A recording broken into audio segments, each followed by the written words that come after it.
नमस्कार मित्रों, जैसा कि आप सभी जानते हैं, यह चैनल हिंदी विषय को समर्पित है और मैं सुभाष जाटव हिंदी विषय में शोधार्थी हूं और नेट जेआरएफ भी हूं। प्रयासरत हूं कि आप तक हिंदी में जो पढ़ा है वो पहुंचा सकूं और इसमें सबसे ज़्यादा स्वयं पढ़ने की कोशिश की जा रही है। आप तक बाद में पहुँचे, पहले स्वयं तक पहुँचे, इसी हेतु मैं यह वीडियो रिकॉर्ड कर रहा हूँ ताकि यह याद रहे मुझे भी और इसी से आगे एक कदम अगर यह आप तक पहुँच जाए तो और अच्छी बात रहेगी।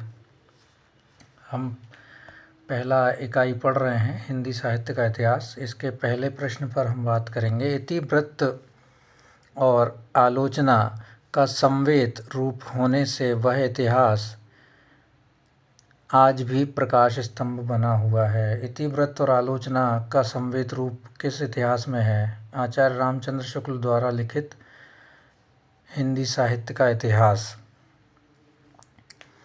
हिंदी साहित्य का इतिहास जो लिखा गया है, यह आप भी जानते हैं, हिंदी विषय के जो भी विद्यार्थी रहे हैं वो हिंदी साहित्य का इतिहास अवश्य ही पढ़ें। एक तो रामचंद्र शुक्ल जी का, दूसरा डॉक्टर नगेंद्र जी का द्वारा संपादित है।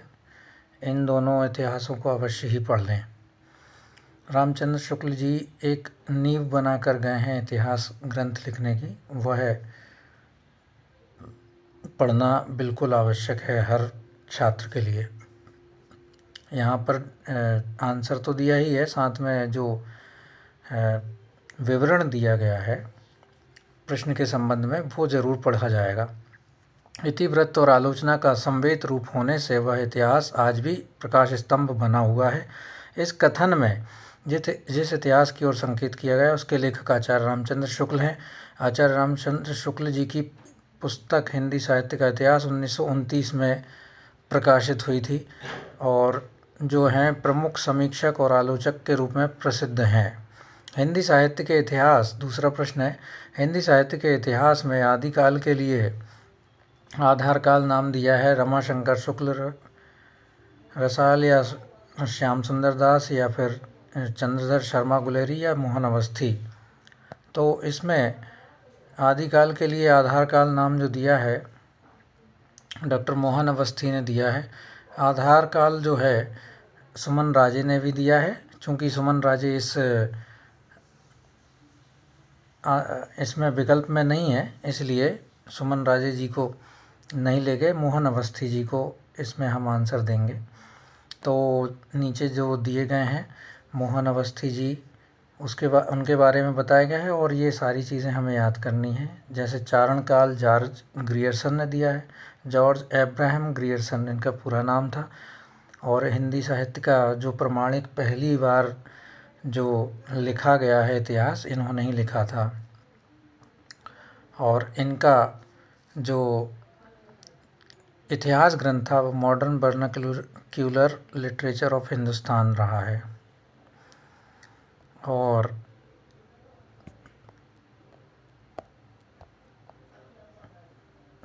आरंभिक काल मिश्र बंधु ने दिया है। बीज वपन काल महावीर प्रसाद द्विवेदी ने कहा है। वीर गाथा काल रामचंद्र शुक्ल ने कहा है। सिद्ध सामंत राहुल से सांस्कृत्यायन ने कहा है। वीर काल जो कहा है विश्वनाथ प्रसाद मिश्र ने कहा है। संधि काल एवं चारण काल राम कुमार वर्मा ने कहा है। चारण काल अकेले कहा है जॉर्ज ग्रियर्सन ने, संधि और चारण काल राम कुमार वर्मा ने। आदिकाल आचार्य हजारी प्रसाद द्विवेदी जी ने कहा है। आधार काल सुमन राजे व मोहन अवस्थी ने कहा है। जयकाल जो है वो रसाल ने कहा है। जयकाल तो आपको याद हो जाएगा क्योंकि जयकाल से तुकबंदी मिलती हुई रसाल से मिल जाएगी, इसलिए आपको याद हो जाना चाहिए। रामचंद्र शुक्ल का साहित्य इतिहास ग्रंथ हिंदी साहित्य का इतिहास नागरी प्रचारणी सभा से प्रकाशित हिंदी शब्द सागर की भूमिका में किस शीर्षक के साथ लिखा गया था? तो इसमें आंसर है हिंदी साहित्य का विकास, क्योंकि हिंदी साहित्य की भूमिका तो हमें पता है कि आचार्य हजारी प्रसाद द्विवेदी ने लिखी है, और अतीत जो है वो विश्वनाथ प्रसाद मिश्र ने लिखा है।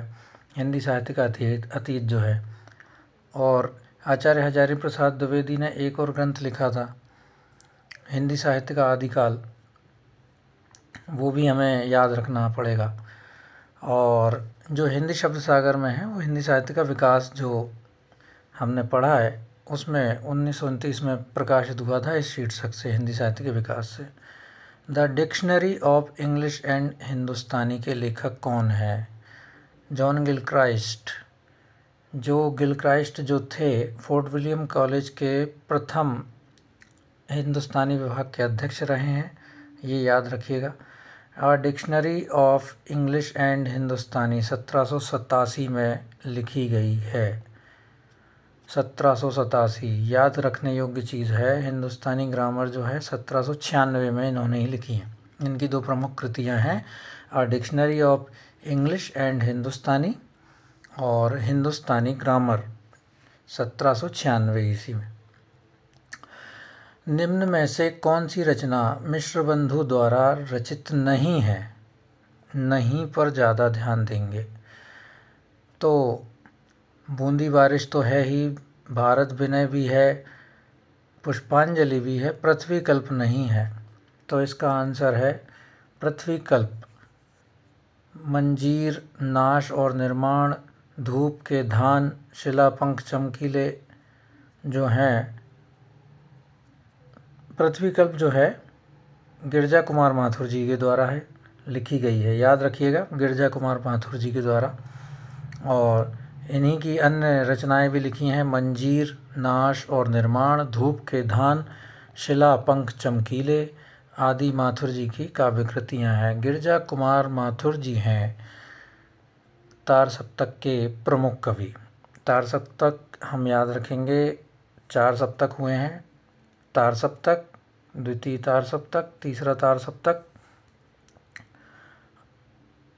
और चौथा सप्तक।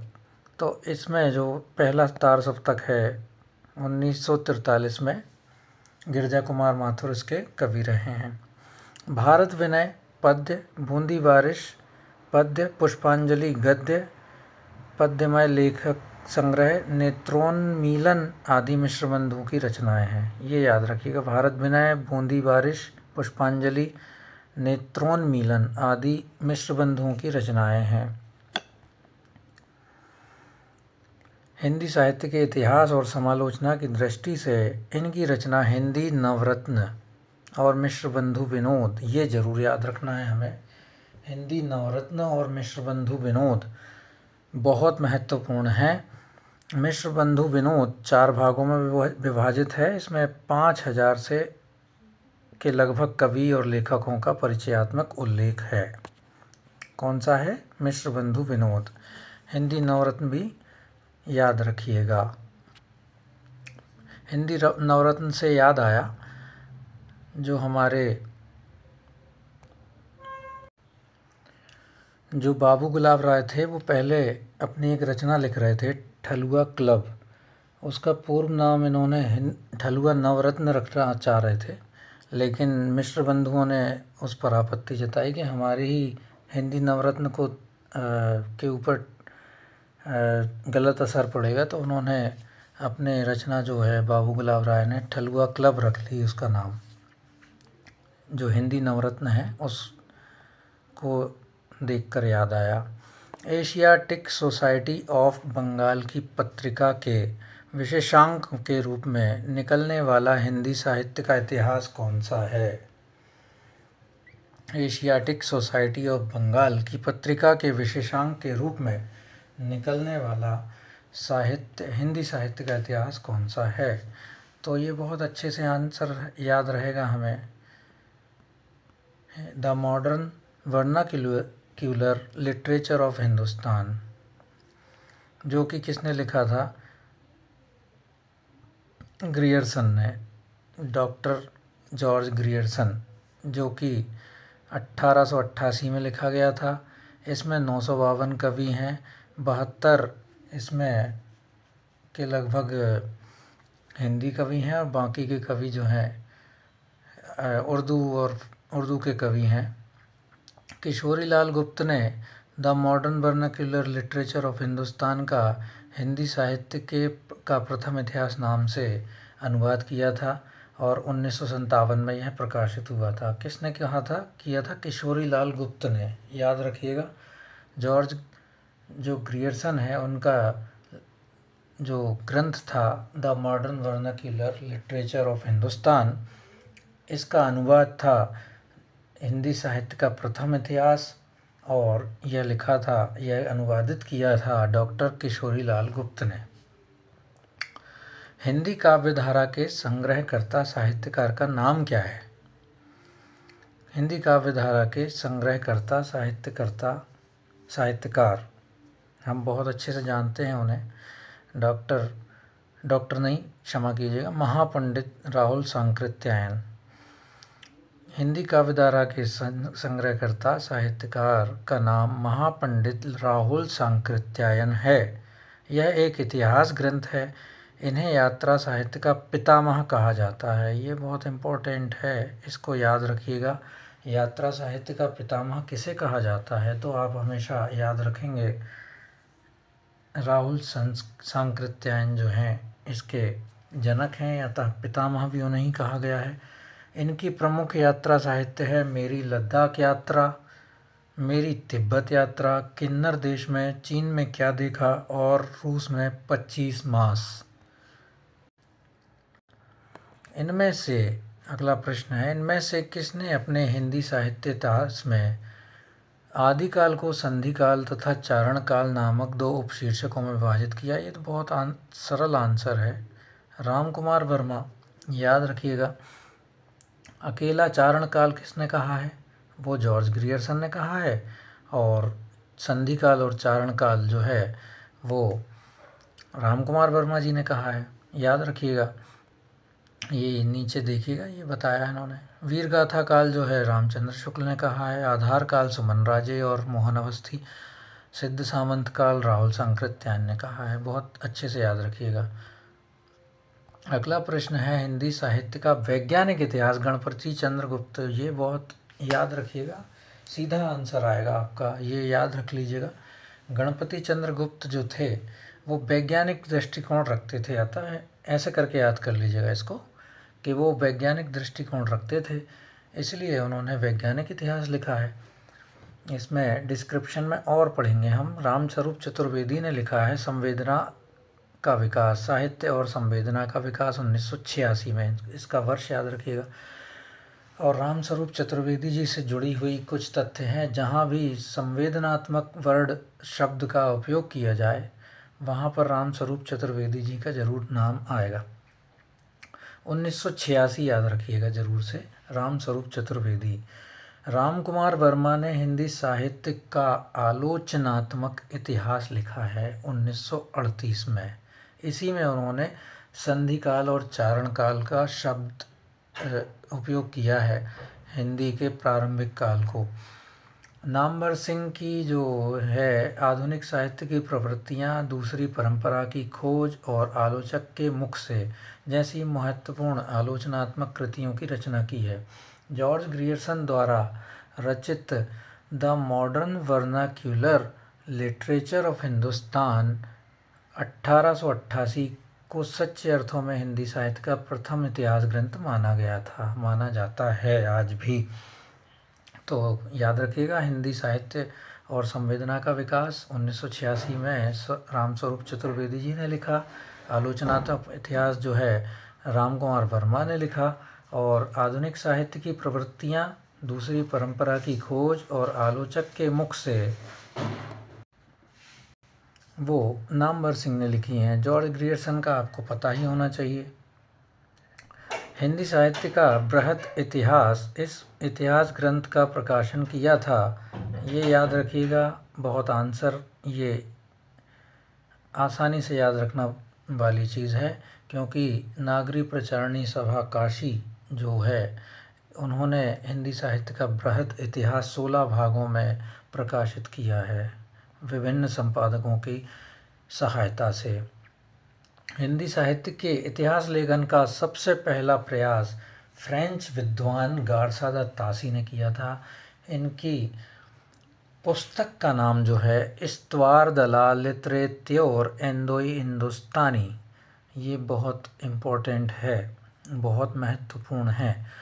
जॉर्ज ग्रियर्सन ने लिखा था the modern vernacular literature of Hindustan 1888, और ग्रियर्सन के जो इतिहास ग्रंथ है उसमें 952 कवि थे। हिंदी साहित्य जगत में मिश्र बंधु नाम से विख्यात हैं, ये बहुत महत्वपूर्ण है। बहुत से प्रश्न पत्रों में इनका तीनों भाइयों का नाम पूछा जाता है, और ये एक नाम अलग से दे देते हैं और उसमें पूछते हैं।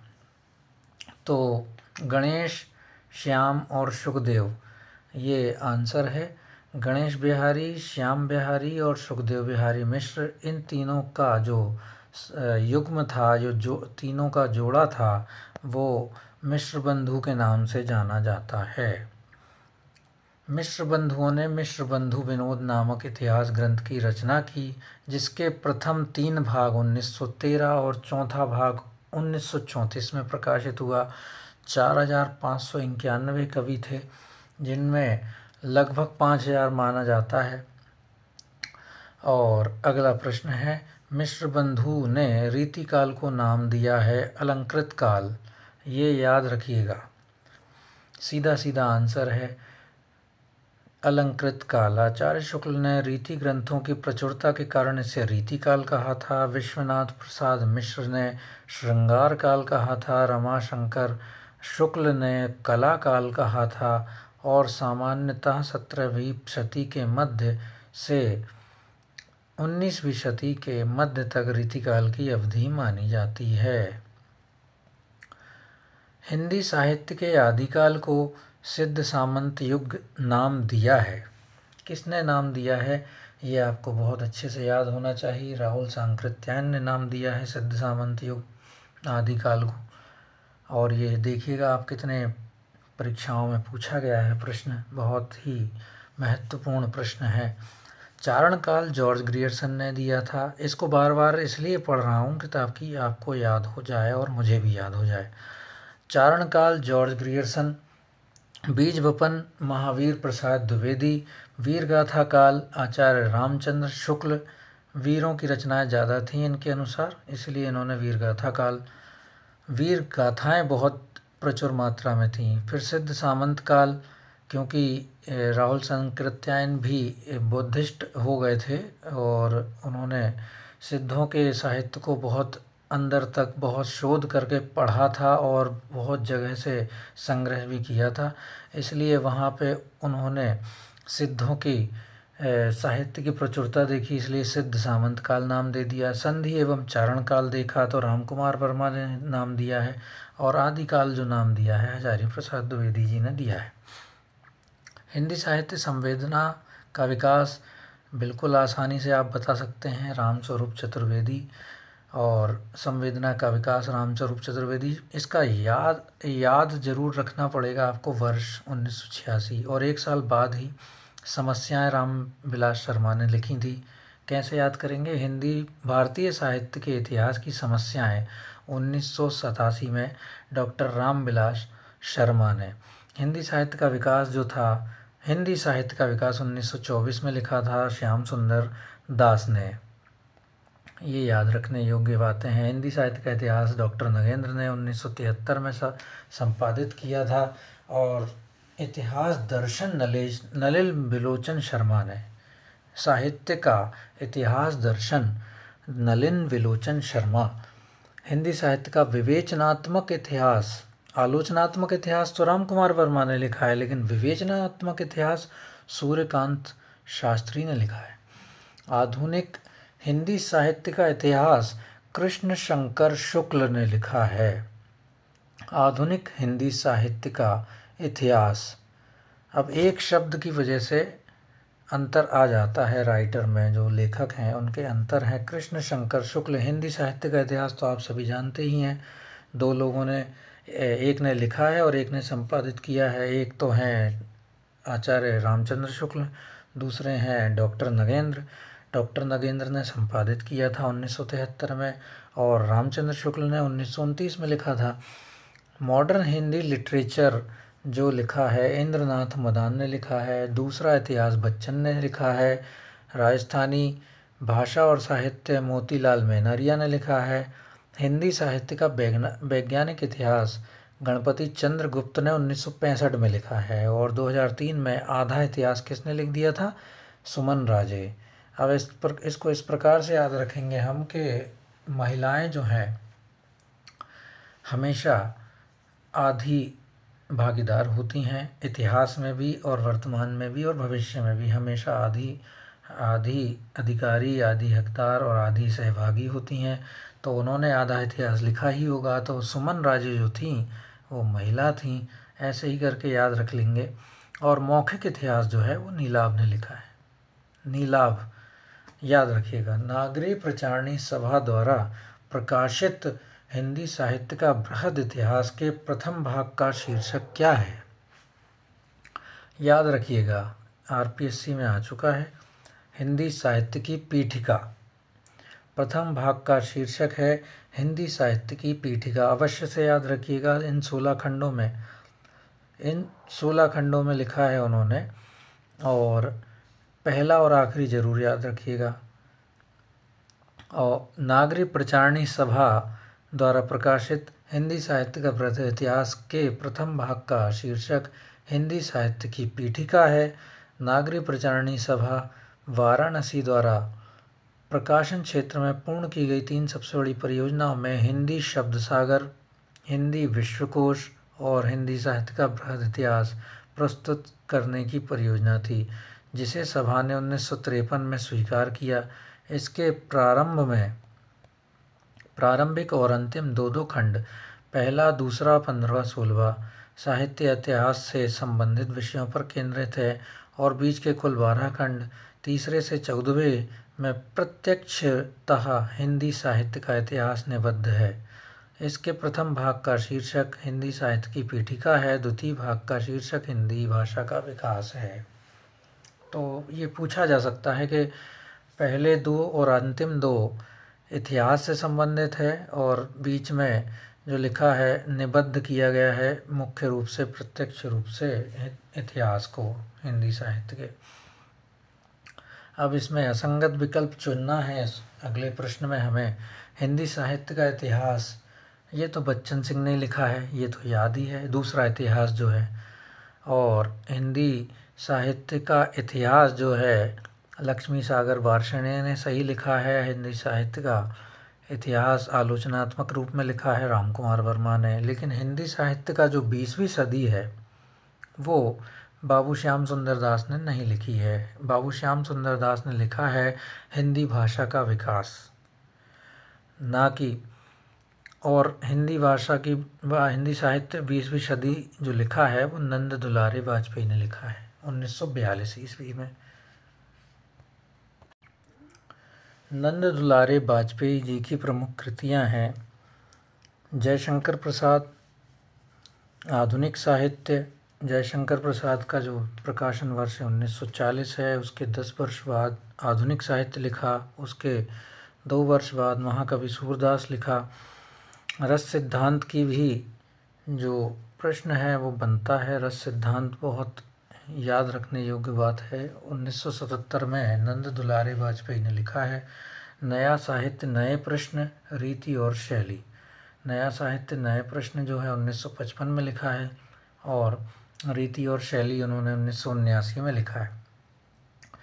काल प्रवृत्ति का निर्णय प्राप्त ग्रंथों की संख्या द्वारा नहीं निर्णीत हो सकता, बल्कि उस काल की मुख्य प्रेरणादायक वस्तु के आधार पर ही हो सकता है। यह कथन है हजारी प्रसाद द्विवेदी जी का। पुनः पढ़ के देखते हैं। काल प्रवृत्ति का निर्णय प्राप्त ग्रंथों की संख्या द्वारा निर्णीत नहीं हो सकता, बल्कि उस काल की मुख्य प्रेरणादायक वस्तु के आधार पर ही हो सकता है। अर्थात इसका उत्तर है हजारी प्रसाद द्विवेदी। काल प्रवृत्ति का निर्णय, इसका उत्तर है हजारी प्रसाद द्विवेदी। आचार्य रामचंद्र शुक्ल के अनुसार जिस काल विभाग के भीतर किसी विशेष ढंग की रचनाओं की प्रचुरता दिखाई पड़ी है वह एक अलग काल माना गया है और उनका नामकरण उन्हीं रचनाओं के स्वरूप के अनुसार किया गया है। कैसा उन्होंने कहा? आचार्य हजारी प्रसाद द्विवेदी ने तो अलग प्रकार की बात कही थी कि ग्रंथों की संख्या के आधार पर काल प्रवृत्ति नहीं निर्णय ली जा सकती, लेकिन रामचंद्र शुक्ल जी ने कहा है कि जिस काल विभाग के भीतर किसी विशेष ढंग की रचनाओं की प्रचुरता दिखाई पड़ी है वह एक अलग काल माना गया है और उसका नामकरण उन्हीं रचनाओं के स्वरूप के अनुसार किया गया है। काल विभाजन साहित्यिक प्रवृत्तियों की समानता के आधार पर होना चाहिए। कालों का नामकरण यथा संभव मूल चेतना के आधार बनाकर करना चाहिए। काल विभाजन जो है साहित्यिक प्रवृत्तियों की समानता के आधार पर होना चाहिए और कालों का नामकरण यथा संभव मूल चेतना को आधार बनाकर करना चाहिए। युगों का सीमांकन मूल प्रवृत्तियों के आरंभ और समापन के अनुसार करना चाहिए। काल की मूल प्रवृत्ति का निर्धारण प्रमुख ग्रंथों के आधार पर करना चाहिए। ये रामचंद्र शुक्ल जी के द्वारा कही गई बातें हैं। कौन सा विवरण सही नहीं है? गारसादा तासी ने अपने इतिहास ग्रंथ में कवियों को कालक्रमानुसार प्रस्तुत किया है, जब यही गलत है, क्योंकि कालक्रम अनुसार नहीं, उन्हें अल्फ़ाबेटिकल लिखा था, वर्णानुक्रम पद्धति उन्होंने अपनाई थी। शिव सिंह सरोज में लगातार लगभग 1000 कवियों का जीवन चरित्र उनके कवियों के उदाहरण सहित प्रस्तुत किया गया है। ये सही है। जॉर्ज ग्रियर्सन के इतिहास ग्रंथ का हिंदी अनुवाद हिंदी साहित्य का प्रथम इतिहास शीर्षक से प्रकाशित किया गया है और जो किसने किया था ये हमने अभी थोड़ी देर पहले पढ़ा, किशोरी लाल गुप्त ने। और जॉर्ज ग्रियर्सन ने कवियों और लेखकों को कालक्रमानुसार वर्गीकृत किया है। ये सही है, ये भी सही है, ये भी सही है, ये गलत है और आंसर हमें गलत को चुनना है। तो पहला आंसर है गारसादा तासी ने कालक्रमानुसार प्रस्तुत किया था, ये गलत है, उन्होंने वर्णानुक्रमानुसार प्रकाशित किया था। शिव सिंह सेंगर द्वारा 1883 ईस्वी में प्रकाशित शिव सिंह सरोज में 838 कवियों का जीवन चरित्र लिखा था, उनकी कविताओं के उदाहरण दिए थे। इतिहास का इतिवृत्तात्मक लेखन सबसे प्रथम मिश्र बंधुओं के विनोद में पाया जाता है। यह उक्ति किसकी है? तो यह उक्ति आंसर में हमारी डॉक्टर राम कुमार वर्मा ने कही है। डॉक्टर राम कुमार वर्मा ने क्या कहा है? इतिहास का इतिवृत्तात्मक लेखन सर्वप्रथम मिश्र बंधुओं के विनोद में पाया जाता है। और उपर्युक्त कथन राम कुमार वर्मा जी का है। आचार्य रामचंद्र शुक्ल ने मिश्र बंधु विनोद को बड़ा भारी कवि वृत्त संग्रह कहा है तथा मिश्र बंधुओं को परिश्रमी संकलनकर्ता कहा है। ये प्रश्न बन सकता है, बहुत इम्पोर्टेंट है। बड़ा भारी कवि वृत्त संग्रह और मिश्र बंधुओं को परिश्रमी संकलनकर्ता कहा किसने है? रामचंद्र शुक्ल ने। मिश्र बंधु विनोद के विषय में कौन सा विवरण सही नहीं है? इसमें अनेक कवि जो अज्ञात थे प्रकाश में लाए गए हैं और उनके साहित्यिक महत्व का मूल्य आंका गया है। सही नहीं है, देखना है हमें। इसमें अनेक कवि जो अज्ञात थे प्रकाश में लाए गए हैं, उनका साहित्यिक महत्व का मूल्य आंका गया है, ये सही है। इसके प्रथम 3 भाग 1970 और चतुर्थ भाग 1991 संवत, सन नहीं है, संवत विक्रमी में प्रकाशित हुए। 57 घटा दीजिएगा। चतुर्थ भाग साहित्य के वर्तमान काल से संबंधित है, ये भी सही है, ये भी सही है। और चौथा जो है, इसके चारों भागों में लगभग 3000 कवियों का वर्णन मिलता है, जो कि गलत है। 5000 कवि हैं, जबकि इसमें उत्तर 5000 कवियों का है, इसलिए ये सही चुना जाएगा, क्योंकि गलत चीज़ चुननी थी हमें, और चौथा जो ऑप्शन है, जो विकल्प है, वो गलत है। मिश्र बंधु विनोद जो हैं, इनका पूरा नाम तीनों का क्या क्या है? गणेश बिहारी, श्याम बिहारी, सुखदेव बिहारी। इनकी मिश्र बंधु विनोद के विषय में विवरण सही हैं। सही नहीं है कौन सा वाला? 5000 कवि वाला, 3000 कवि वाला, जो कि उत्तर में 5000 कवि हैं। और सन 1913 में प्रथम 3 भाग आए थे और चतुर्थ भाग 1934 में आया था, 57 घटा के।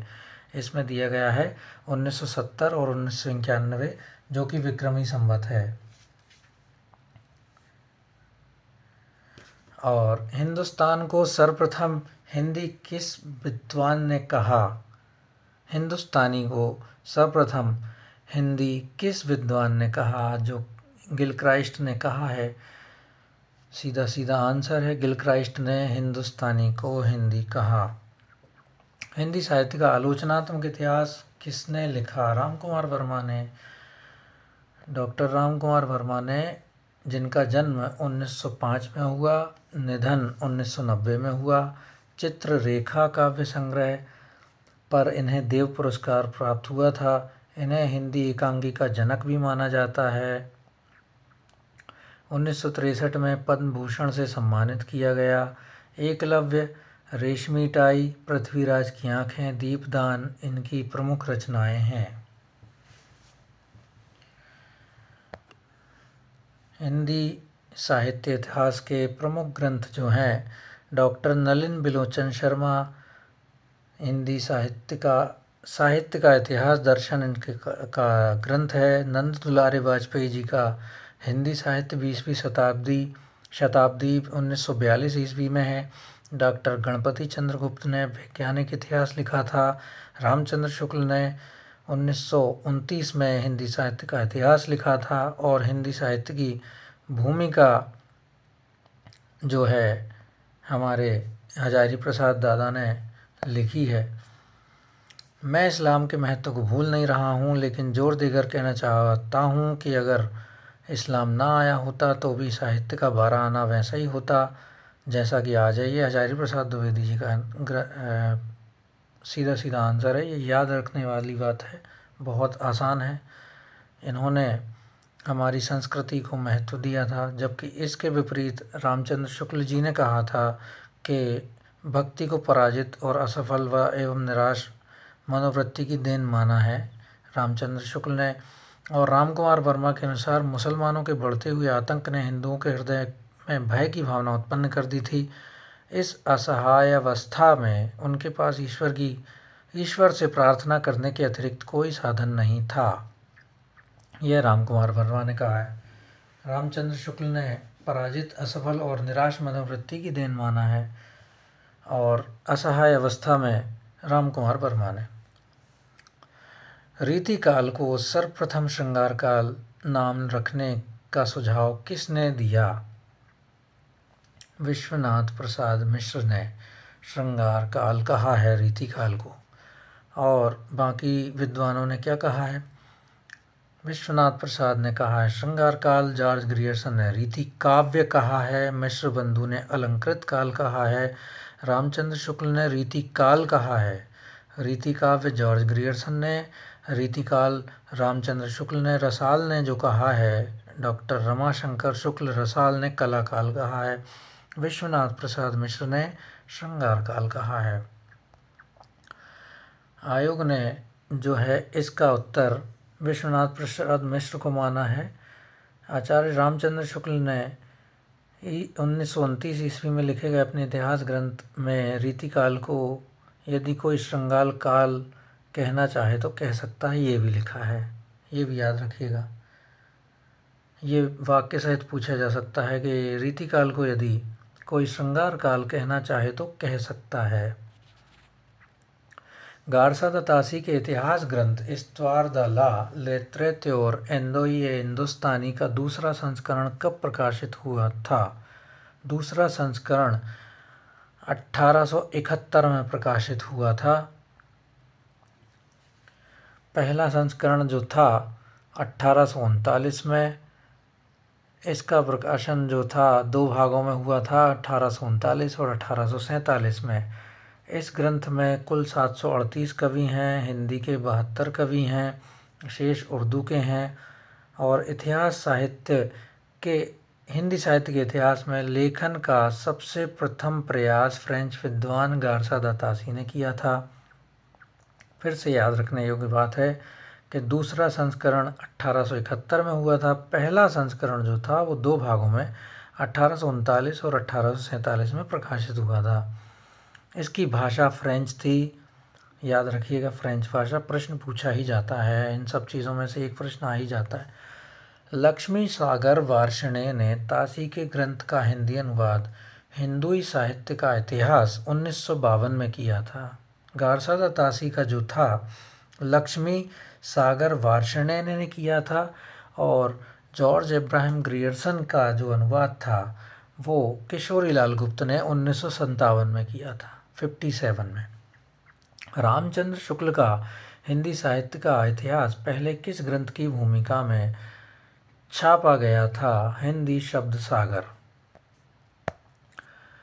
जो है 1929 में प्रकाशित हुआ था। इसमें रामचंद्र शुक्ल द्वारा लिखे गए हिंदी साहित्य का इतिहास को सबसे प्रामाणिक और व्यवस्थित इतिहास माना जाता है। इसके संबंध में कई ग्रंथ पहले भी लिखे गए थे, वो और देखा जाए तो एक बार पढ़ लिया जाए। तज़किरा-ए शोरा ए हिंदी 1848 में मौलवी करीमुद्दीन ने लिखा था। तज़किरा-ए शोरा ए हिंदी। भाषा काव्य संग्रह जो है 1873 ईस्वी में महेश दत्त शुक्ल ने लिखा था। भाषा काव्य संग्रह महेश दत्त शुक्ल। हिंदी साहित्य की भूमिका हजारी प्रसाद द्विवेदी 1940। उद्भव और विकास, हिंदी साहित्य का उद्भव और विकास 1952, और 1952 में ही हिंदी साहित्य का आदिकाल आचार्य हजारी प्रसाद द्विवेदी ने लिखा है।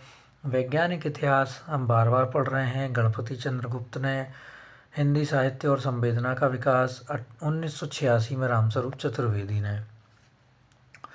रामचंद्र शुक्ल के अनुसार शिव सिंह सरोज में गिनाए गए ग्रंथ हैं, वो हैं राम सतसई और कड़खा रामायण। बहुत इम्पोर्टेंट है।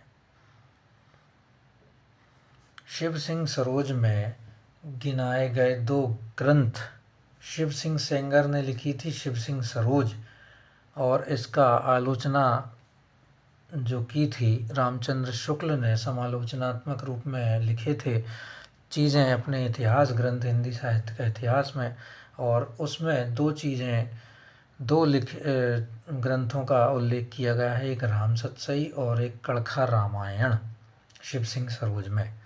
राम को प्रिय कौन था? शिव जी थे, और शिव जी को प्रिय कौन था? राम थे।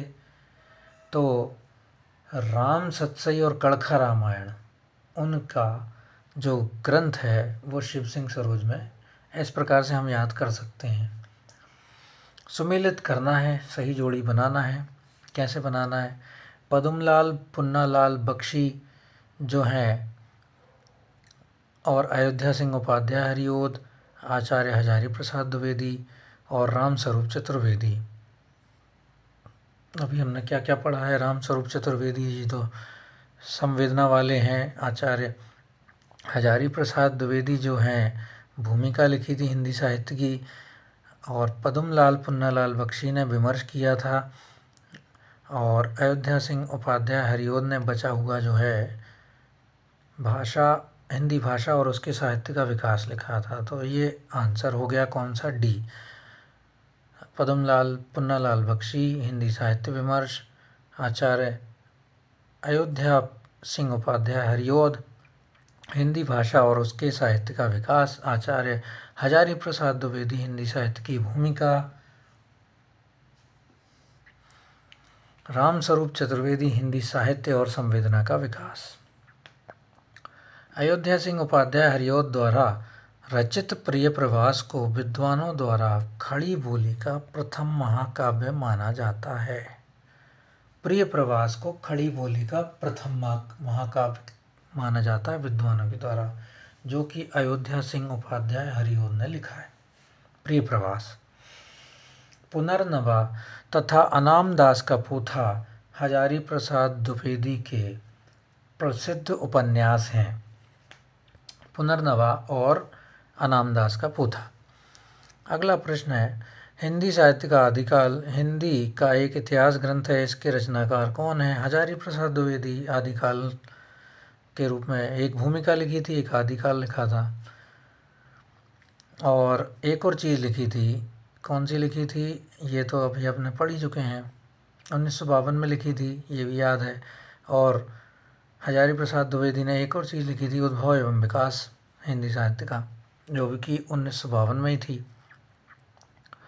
नलिन विलोचन शर्मा जो हैं, हिंदी साहित्य का इतिहास दर्शन लिखा था इन्होंने। विलोचन मतलब आँखों से जोड़ सकते हैं हम, और दर्शन किया था इन्होंने, ऐसे याद रख सकते हैं। अगला प्रश्न है, राजस्थानी भाषा का साहित्य एक ही आदमी है, मोतीलाल मेनरिया, डॉक्टर मोतीलाल मेनरिया। इन्होंने एक और राजस्थानी भाषा और साहित्य लिखा था, और एक और हिंदी राजस्थानी पिंगल साहित्य भी है, इनका रचना का नाम है। और हिंदी वीर काव्य टीकम सिंह तोमर जी ने लिखा था। तोमर साहब जो थे वो वीर थे, इस तरीके से हम याद करेंगे। इनमें से किस साहित्य इतिहास ग्रंथ को किशोरी लाल गुप्त ने हिंदी साहित्य का प्रथम इतिहास नाम से अनुवादित किया है? वो कौन सा था? वो हमें पता है, the modern vernacular literature of Hindustan, जो कि जॉर्ज ग्रियर्सन द्वारा लिखा गया है 1888 में, और 1957 में इसको अनुवाद किया था डॉक्टर किशोरी लाल गुप्त ने हिंदी साहित्य का प्रथम इतिहास के नाम से। गारसा दा तासी ने लिखा था इस्तवार द ला लेत्रेत्य और एंदोई ए हिंदुस्तानी, जिसके प्रथम भाग जो थे 1839 और 1847 में प्रकाशित कराए गए थे। लक्ष्मी सागर वार्ष्णेय ने हिंदुई साहित्य का इतिहास के नाम से अनुवादित किया था। The sketch of Hindi literature, जो एडविन ग्रीव्स ने लिखा था 1917 में, और स्केच बनाया था एडविन ग्रीव्स ने। सीधा सीधा आंसर है, याद रखिएगा इसको ट्रिक से। स्केच बनाया था हिंदी लिटरेचर का पादरी एडविन ग्रीव्स ने 1917 में। A history of Hindi literature FEK ने लिखा है। ठीक है, FEK 1920। FEK का फुल फॉर्म अभी याद नहीं आ रहा है, आप सर्च करके देख लीजिएगा। आचार्य रामचंद्र शुक्ल ने रीतिकाल का समय माना है, बहुत आसान है, 1050 से 1375 वीर गाथा काल था, फिर उसके बाद भक्ति काल था, फिर उसके बाद में था अपना रीतिकाल था। रीतिकाल तीसरे नंबर पे था। 1050 से 1375, 1375 से 1700 जो था वो भक्ति काल था, और 1700 से 1900 विक्रम संवत जो था रीतिकाल था, और आधुनिक काल जो था संवत 1900 से 1984 था। अगला प्रश्न है, हिंदी साहित्य का इतिहास नहीं लिखा, किसने नहीं लिखा? वो डॉक्टर नगेंद्र ही होंगे, क्योंकि उन्होंने संपादित किया था, लिखा नहीं था। ये बहुत ट्रिकी क्वेश्चन होते हैं, इनको याद रखने योग्य चीज़ें हैं। निम्नलिखित में से डॉक्टर नगेंद्र ने हिंदी साहित्य का इतिहास नहीं लिखा, जबकि संपादक थे ये 1973 में। 1973 में इन्होंने संपादित किया था ग्रंथ। डॉक्टर राम कुमार वर्मा के द्वारा आलोचनात्मक इतिहास लिखा गया था, और 3 ग्रंथ लिखे गए थे हजारी प्रसाद द्विवेदी द्वारा। उनका पहले का नाम था हिंदी साहित्य की भूमिका, दूसरे का नाम था हिंदी साहित्य उद्भव और विकास, तीसरा था हिंदी साहित्य का आदिकाल। डॉक्टर लक्ष्मी सागर वार्ष्णेय ने हिंदुई साहित्य का इतिहास 1952 नामक हिंदी इतिहास ग्रंथ लिखा था। लक्ष्मी सागर वार्ष्णेय ने, जो कि अनुवादित ग्रंथ था, लेकिन लिखा था उन्होंने, संपादित नहीं किया था। किस इतिहास लेखक ने अपने इतिहास ग्रंथ में लगभग 5000 कवियों को विवरण किया है? आसान है, मिश्रबंधु। इकलौता आंसर है, मिश्रबंधु ही रहेगा। 4591 कवि हैं और गणेश बिहारी, सुखदेव बिहारी, श्याम बिहारी इनके तीनों के नाम हैं और 4 भागों में प्रकाशित हुआ था। प्रथम 3 भाग 1913 में और चतुर्थ भाग 1934 में। शिव सिंह सेंगर ने शिव सिंह सरोज लिखा था 1883 में। 1888 में कौन ने लिखा था? वो ग्रियर्सन ने लिखा था। आचार्य शुक्ल ने इतिहास ग्रंथ में 1000 कवियों और लेखकों को शामिल किया था। जो है ग्रियर्सन ने 952 लोगों को लिया था और शिव सिंह सरोज ने 838 कवियों को लिया था ना। आचार्य रामचंद्र शुक्ल के इतिहास ग्रंथ में कालों के नामकरण का आधार क्या रहा है? वो बहुत इम्पोर्टेंट प्रश्न है। युग प्रवृत्ति। युग प्रवृत्ति को उन्होंने प्रधानता दी है। किसी भी युग को, काल को उन्होंने नाम देते समय युग की प्रवृत्ति पर ज़्यादा जोर दिया है, जैसा कि वो कई बार बोल चुके हैं। आचार्य रामचंद्र शुक्ल के इतिहास ग्रंथ में कालों के नामकरण का आधार युग प्रवृत्ति रहा है। आचार्य शुक्ल ने अपना इतिहास ग्रंथ हिंदी साहित्य का इतिहास विधेयवादी पद्धति पर लिखा है, जिसका प्रकाशन 1929 है। इतिहास लेखन की सबसे विकसित पद्धति है विधेयवादी पद्धति। इतिहास लेखन की सबसे विकसित पद्धति है विधेयवादी पद्धति, जो कि रामचंद्र शुक्ल की इतिहास ग्रंथ में देखी जा सकती है। बहुत ही ज़्यादा इम्पोर्टेंट है और इससे जोड़ भी सकते हैं। और इसका एक और वाक्य जरूर याद रखिएगा। फ्रेंच विद्वान तेन ने विधेयवादी पद्धति को सुव्यवस्थित सिद्धांत के रूप में स्थापित किया था। इसका अनुसरण हमारे रामचंद्र शुक्ल जी ने भी किया है और सबसे ज़्यादा प्रसिद्ध ग्रंथ उनका ही है आज तक हिंदी साहित्य इतिहास में। हिंदी साहित्य का इतिहास दर्शन नामक ग्रंथ के लेखक हैं नलिन विलोचन शर्मा। हिंदी देने के कारण यह त्रुटिपूर्ण हो गया है, जबकि साहित्य का इतिहास दर्शन था। विजेंद्र स्नातक जो हैं हिंदी साहित्य का इतिहास लिखा है उन्होंने। नामवर सिंह ने दूसरी परंपरा की खोज की थी और डॉक्टर विजय मोहन ने हिंदी साहित्य का अभ्युत्थान लिखा है।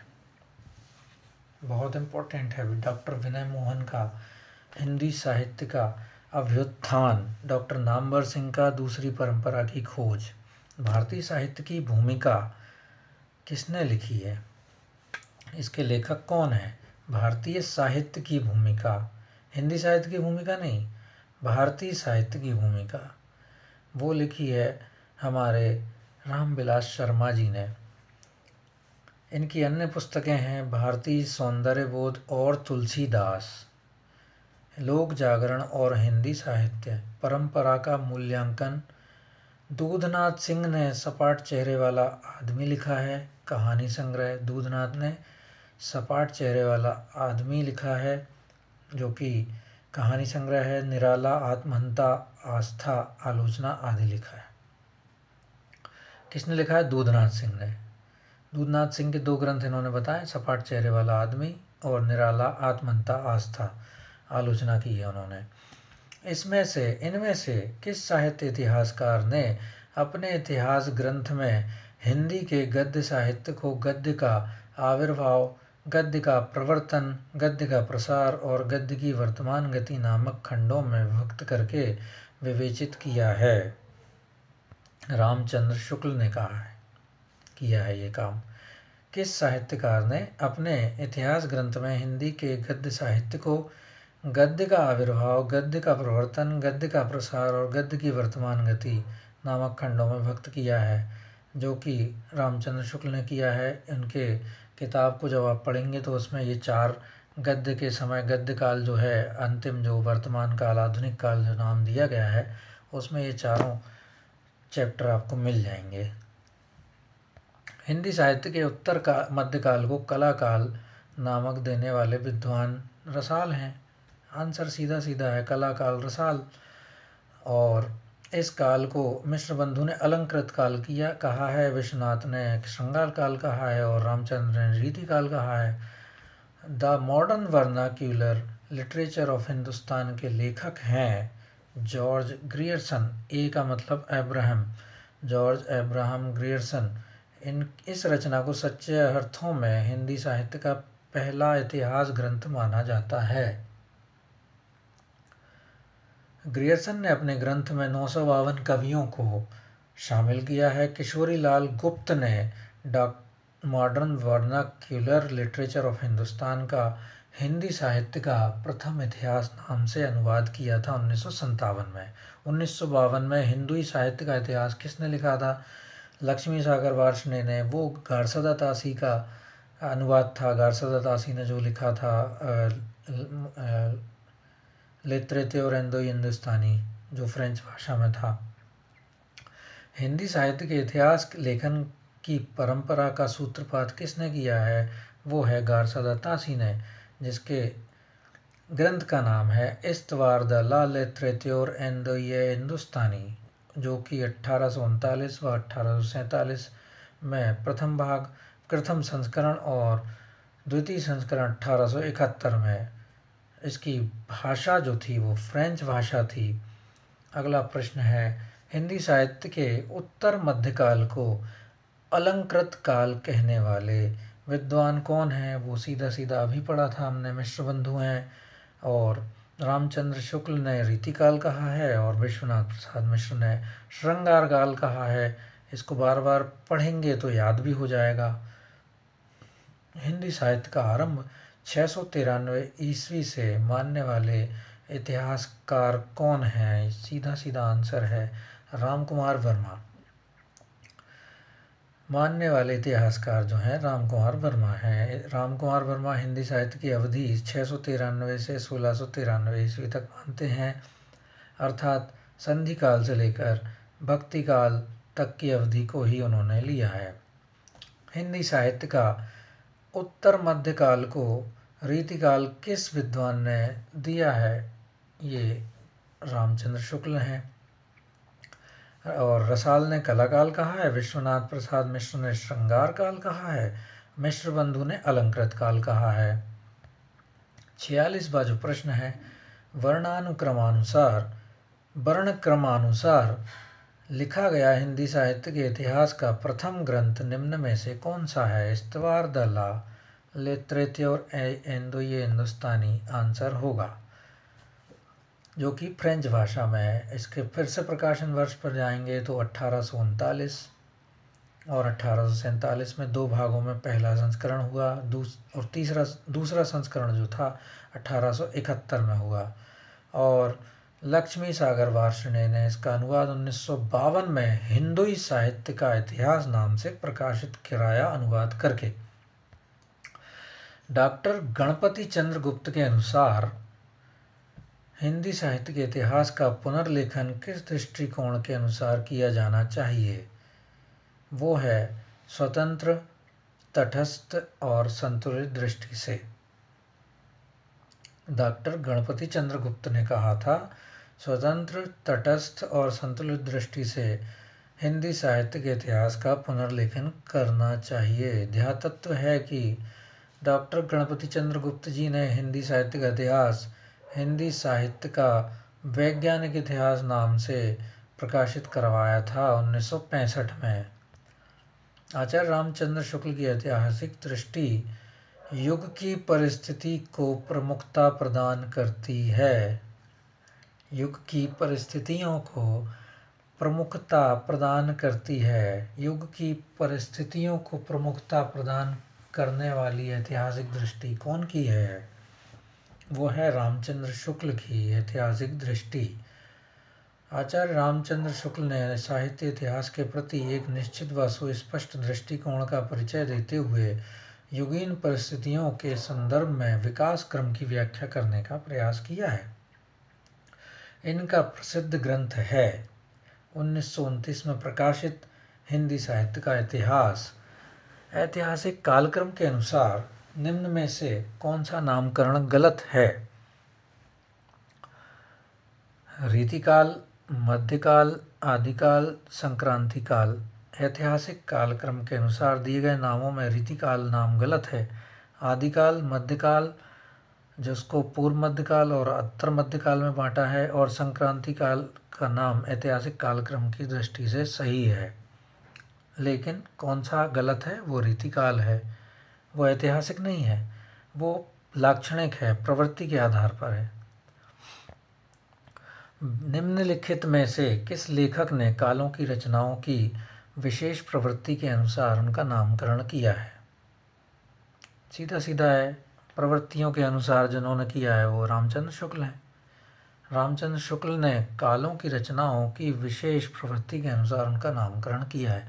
आचार्य शुक्ल ने इतिहास लेखन की विधेयवादी पद्धति को अपनाया है और हिंदी साहित्य के 900 वर्षों के इतिहास को निम्नवत 4 खंडों में विभाजित किया है।